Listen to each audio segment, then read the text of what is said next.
Hi, this is Madison Powell. This is the Play Violin YouTube channel.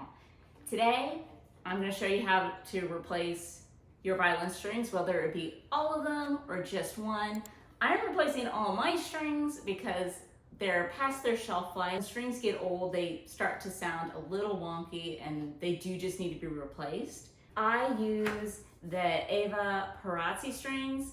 Personally, I'll link those as well. They're a little pricey, but they're really nice strings, and I'll link some other ones in different price ranges. If you are comfortable tuning your own instrument with pegs and fine tuners and the whole 9 yards, then you're probably ready and capable to replace your own strings. However, if you are not comfortable at all using the pegs to tune your instrument, you probably still need a teacher to help you, or you need to take it into an instrument shop or a luthier just to have them help you replace the new string, just for now, until you're comfortable with tuning. If you're tuning into this video because you're just need to replace like one string that broke, check for this first, because sometimes you might have like a peg that just slips and you'll open your case and your string will be flopping in the breeze like this, and your initial gut reaction will be, oh no, my string broke.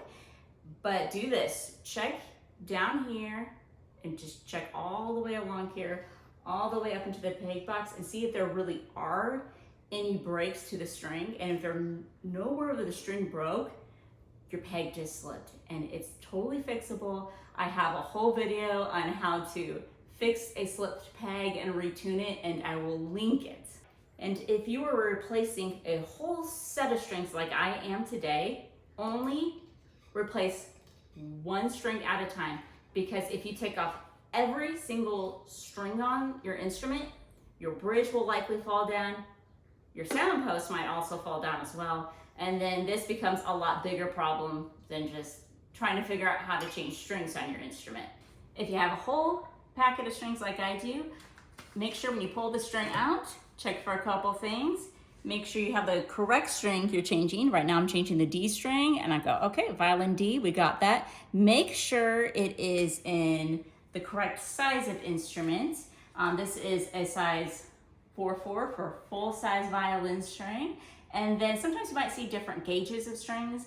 Medium is a very common one. So like I said, one string at a time. My D string's already loose, so I'm gonna start by taking that one off, and I'll put a new one of those on.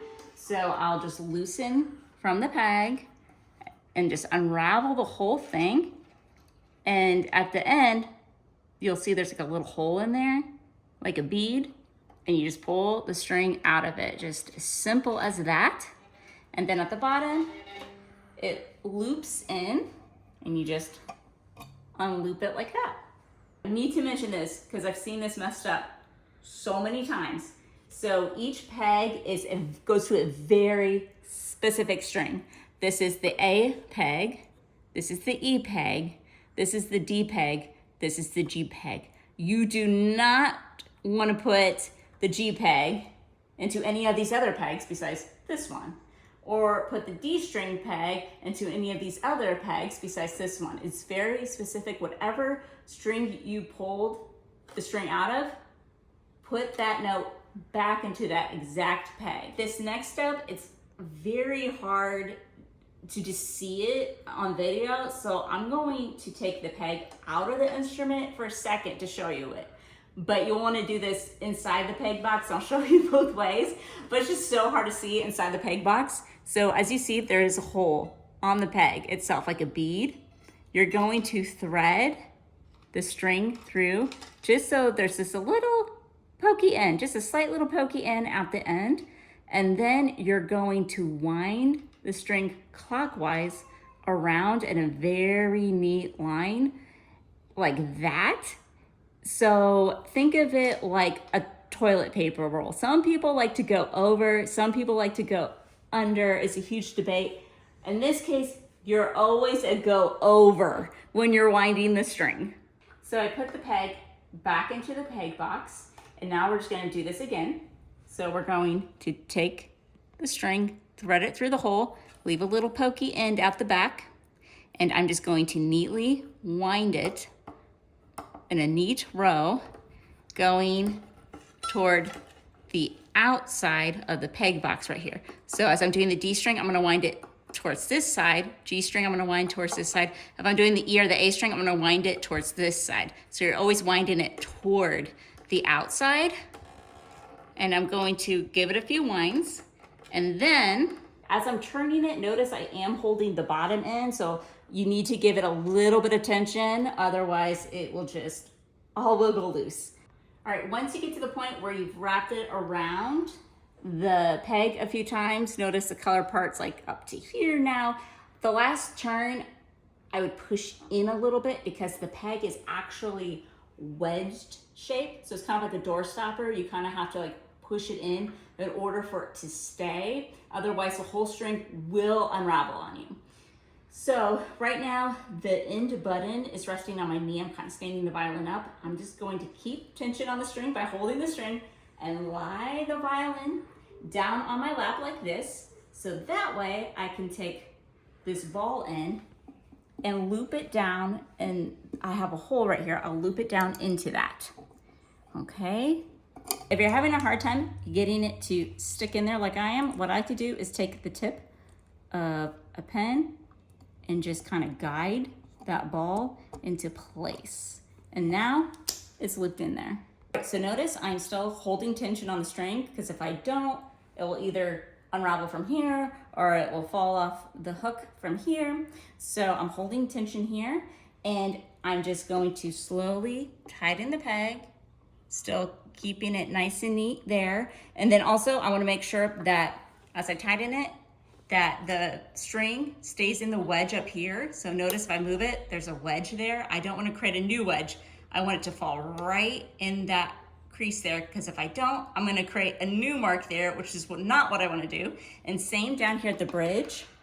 There is also, as you can see, a little dent from where the string used to be. It needs to line up exactly there. You do not want to put a new indentation on your bridge. It's not good for it. So as you're tightening it, make sure those guide into those little notches and stay put there.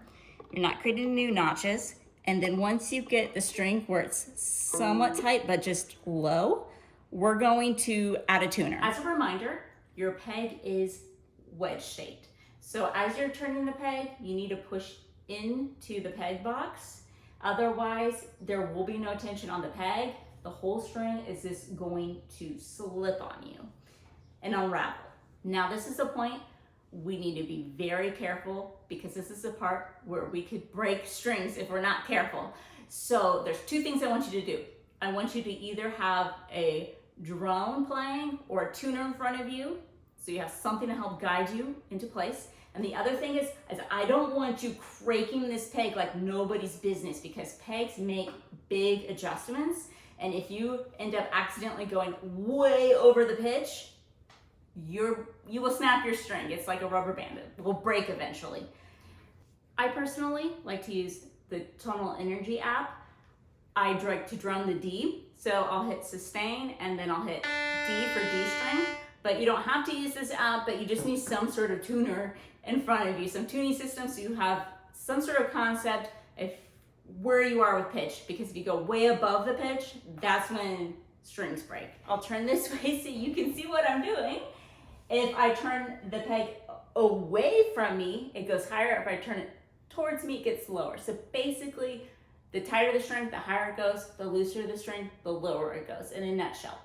The other thing I do is I'll take the in button, set it on my knee, have the violin facing me when I do this, and I'll put one hand on the peg I'm tuning and the other hand down here, because I'm going to take my thumb to pluck the string. And notice that I'll be plucking the string constantly as I'm doing tiny, tiny motions with the peg, because if I don't do that, I have absolutely no clue where the pitch is, and then what could happen is I could tune it way above where the note's supposed to be, and then that puts too much stress on the string and the string breaks. I don't want that, so I'm gonna play my D.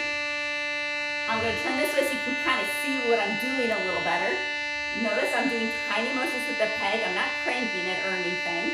And I'm going to be constantly plucking with my thumb right here.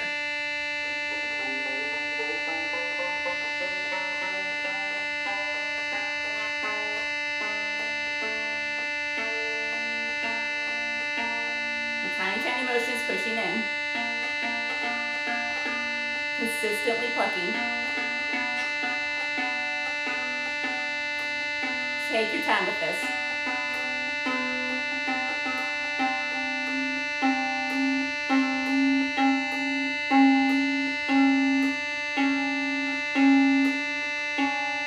I'm getting closer, but take your time. Don't want to go too crazy high or anything.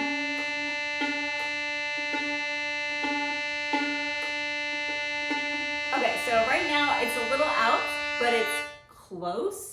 And as I replace each string, I'm gonna be constantly tuning and retuning and then getting out my bow and tuning with the bow, making it really precise. But just know that when you replace a string for today and then the next couple days, you're gonna have to retune your violin so many times. It's unbelievable, but truly you'll have to retune it a lot of times because it takes a while for the string to break in, stretch out, and just kind of settle into the instrument, which is totally normal. And then before you know it, the strings will become a lot more consistent.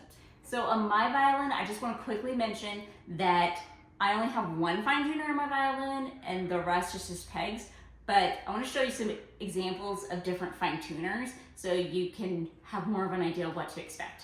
So here's an example of one fine tuner that you might encounter. This one, you can see there's a little slot right there. That is where the string will hook into. So then you push the string down into the slot there, and then you just tighten the rest of the way like that.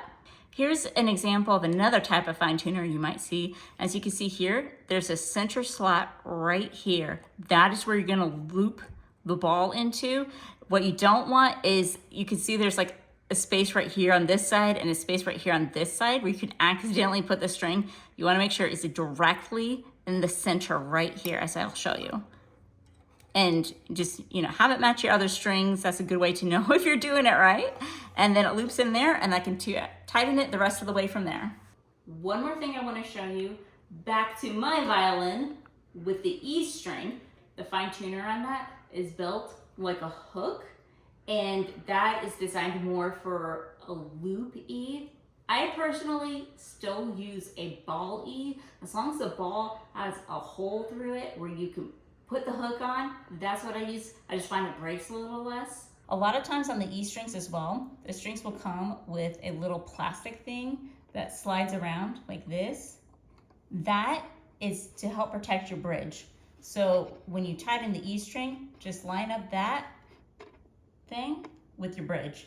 And it just helps it not cut through your bridge like cheese. This is because the E strings is so thin. So far, I have replaced just the D string. Next step, I'm gonna go through and just replace one string at a time. So if I take the G string off next, I have to put a new G string on before I can take off another string, because I need 3 other strings holding the bridge in place and the sound post in place so chaos doesn't break out. The other thing is as you add in other strings, just keep retuning all the strings, because the new strings do take a really long time to stretch out. And then the other thing you want to check is, with all this peg tuning, you want to make sure your bridge is upright. If your bridge starts leaning this way as you're pulling with these pegs, you want to fix that. And I'll show you here, right here. So for example, this can happen. See how this bridge is not perpendicular anymore? And the back of the feet is kind of coming off the instrument. We want to fix that and make it stand upright again. So I'm gonna put the violin in between my knees like this. So I'll have the shoulders do it exactly like how I have it. Okay, so the strings are facing out. Now, with your fingers, you're going to take this and then gently, gently just move it back. And if it's not moving back, you might have to loosen the strings a little bit, but I think I got it in place. and then you just bring it up and make sure it is facing perpendicular again and not in danger of falling down. Don't forget, I have a free downloadable cheat sheet for replacing your string, linked in the description box down below. If this was helpful to you, be sure to like and subscribe, and I will see you guys next time. Bye.